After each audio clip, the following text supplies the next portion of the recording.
आज पूरे समाज को ये बात पता है कि रावण, कंस, हिरण्यकश्यपु इत्यादि आदि अनेक राक्षस भगवान के विरोधी हुए, भगवान के शत्रु हुए।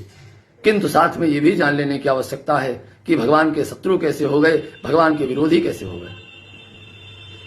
ये सभी तो भगवान के परम उपासक थे, भगवान के परम आराधक थे। फिर इन्होंने ऐसा कौन सा व्यवहार किया कि जिस पर कुपित होकर भगवान को इन्हें दंडित करना पड़ा।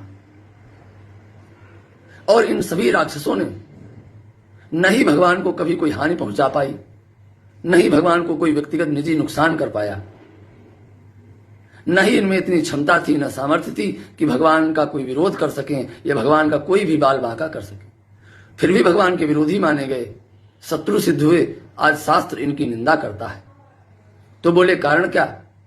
तो बोले कारण था कि इन्होंने अपने पूरे जीवन में भगवान की उपासना, आराधना, भक्ति तो बहुत की, किंतु उसके साथ साथ अपने जीवन की पूरी सामर्थ्य को सभी जीवों को सताने में लगा दिया। जहां उन जीवों को सुख देना चाहिए था, वहीं ये उनको सताने लग गए। बस यही कारण था भगवान से शत्रुता का। उनके सबके जीवन में भक्ति तो अपार थी, किंतु सभी को सताने में लगे थे। बस यही प्रमुख कारण था कि भगवान के शत्रु हो गए।